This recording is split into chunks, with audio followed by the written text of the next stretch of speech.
शहर की 3 कॉलोनियों पुष्प विहार कॉलोनी, श्री महालक्ष्मी नगर कॉलोनी व न्याय नगर EXT कॉलोनी को लेकर मुख्यमंत्री की सार्वजनिक घोषणा और IDA की अनदेखी के बाद एक बार फिर इन कॉलोनी के प्लॉट धारक मैदान में हैं। शुक्रवार को जश्न गार्डन के सामने इन कॉलोनियों के जिम्मेदार और रहवासी एकजुट हुए। इंदौर विकास प्राधिकरण की योजना क्रमांक 171 के प्रस्ताविक स्वामित्वधारियों को प्रशासन द्वारा कब्जा दिलाने के संदर्भ में ब्रिलियंट कन्वेंशन सेंटर मुख्यमंत्री शिवराज सिंह चौहान ने घोषणा की थी कि इन सब को आउट ऑफ द वे मदद की जाए और इनके भवन निर्माण के सपने को पूरा किया जाए, साथ ही दोषी भूमाफिया पर कार्रवाई की जाए। बावजूद इसके IDA और जिला प्रशासन इस पर गंभीर नहीं है। लगातार प्रयासों के बाद योजना 171 से NOC के संबंध में प्राधिकरण द्वारा पारित संकल्प अनुसार NOC जारी करने के निर्णय को हम सब ने स्वीकार करते भूखंडधारियों ने अपने आंदोलन को स्थगन कर दिया था,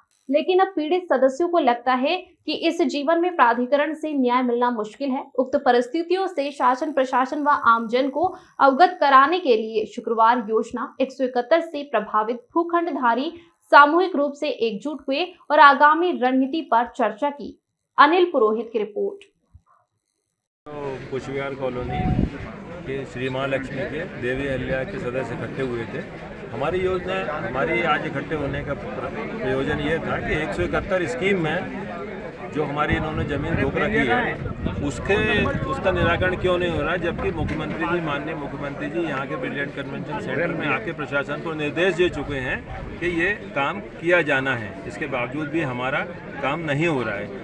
मेरा इसके साथ एक क्वेश्चन प्रशासन से और शासन से भी है कि जब ग्राम तथा नगर निवेश का नियम ये बोलता है कि 171 स्कीम समाप्त हो चुकी है, सिर्फ 5 करोड़ 84 लाख रुपए जो इन्होंने खर्च किए इसमें उसकी वसूली की जाना है संस्थाओं से इसके अंदर तो से, और ये 2020 में सितंबर में नियम प्रकाशित हो चुका है, तो ये समाचार पत्रों में प्रकाशित करके इससे वसूल किया जाना बाकी है। ऑलरेडी 171 स्कीम से छूट चुकी है, तो IDA ये काम क्यों नहीं कर रहा? IDA व्यक्तिगत NOC देने की बात या कलेक्टर भोपाल भेजने की बात क्यों करता है? इसका मतलब इसका आशय स्पष्ट है कि शासन के खुद ही नियम मानने के लिए IDA तैयार नहीं है। तो मेरे निवेदन ये है कि IDA स्वयं शासन का नियम माने और इसका जाहिर सूचना जारी करे कि 5 करोड़ 84 लाख रुपए जमा करना है। हम लोग सब जमा करने के लिए तैयार हैं। नाम महेंद्र कुमार चतुर्वेदी, अध्यक्ष पुष्प विहार कॉलोनी। न्याय नगर की बहुत सारी समस्याएं हैं। सबसे बड़ी समस्या तो ये है कि आज तक न्याय नगर की समस्या को किसी प्रशासनिक अधिकारी ने समस्या ही नहीं समझा और ना तो कोई ज़मीनों का सीमांकन किया, कौन से कचरे पे कौन सी ज़मीनें हैं, किसकी हैं, क्या हैं, पता चले तो लोगों को न्याय मिले। कोई प्रशासनिक अधिकारी काम करने को तैयार नहीं है।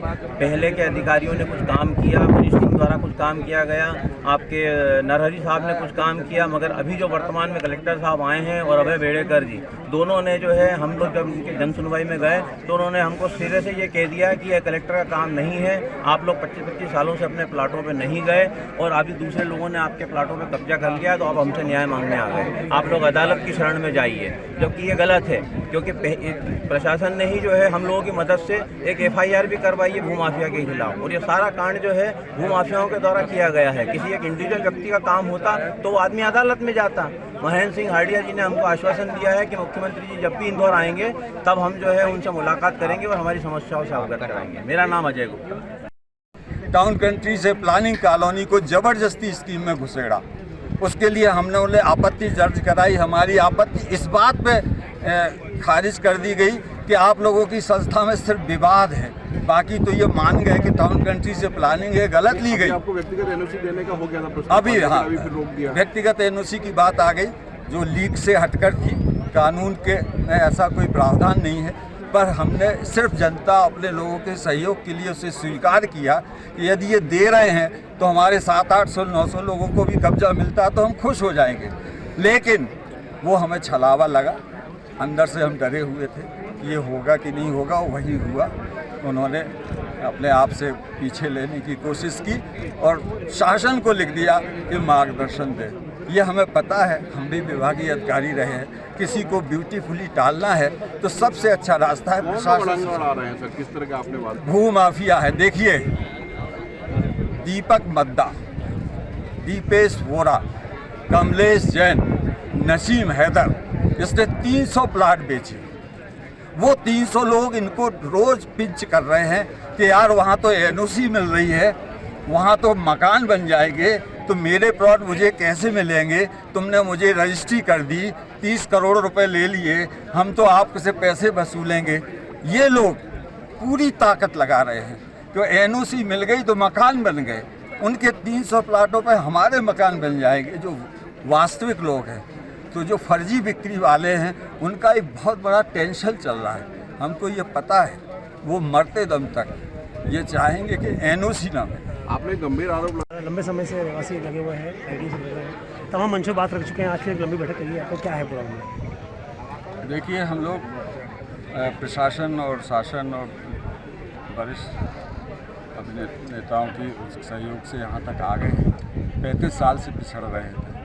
इन 2-3 सालों में हमें मनीष सिंह साहब ने, आरडीए जी ने, सबने मदद की, और उसमें ये भी मान लीजिए कि सीएम साहब ने भी अप्रत्यक्ष मदद की। विलेज कन्वेंशन सेंटर में उन्होंने जो उत्साह बढ़ाया था वो देखने लायक था। अब क्या हो रहा है कि प्राधिकरण से वास्तव में हम लोग 18 से कानूनी लड़ाई भी लड़ रहे हैं, समझौते की लड़ाई भी लड़ रहे हैं, लेकिन वो तो हर बार पलटी मार रहा है। इतना खराब डिपार्टमेंट, 75 साल की उम्र में मैंने एक से एक भ्रष्ट डिपार्टमेंट देखे, एक से एक तानाशाही पूर्ण लोग देखे। इतना बड़ा भूमाफिया, जनहित के बारे में ना सोचने वाला, बहुत ही खराब डिपार्टमेंट है जिस पर किसी का कंट्रोल नहीं है, ऐसा प्रतीत होता है। सीएम साहब को सब मालूम होगा, सीएम साहब के पास सब बताई जाती है। मिश्रा जी, अब ये इस तरह की स्थिति निर्मित होने के बाद अब क्या निर्णय ले रहे हैं? हम लोग तो ये निर्णय ले रहे हैं कि चूंकि शासन प्रशासन ने हमारी मदद की है, उसकी कृतज्ञता को देखते हुए हम उनको 30 जून तक का समय दे रहे हैं। 30 जून तक अगर प्रशासन, प्रमुख सचिव, विभाग, प्राधिकरण कुछ भी नहीं करता है तो ऐसा आंदोलन शायद इंडिया में नहीं होगा जो प्रभात फेरी निकाल देगा शासन प्रशासन की और प्राधिकरण की, और वो चीज़ें उसमें आएंगी जिसको देख के दुनिया हिल जाएगी। यहाँ भी आवाज़ उठी कि चुनाव तक का बहिष्कार करेंगे, इस तरह की भी कुछ? ये 30 जून के बाद अगर स्थिति बनी तो ये बहिष्कार तो कम है, हराओ अभियान चलेगा। बॉम्बे हॉस्पिटल चुनाव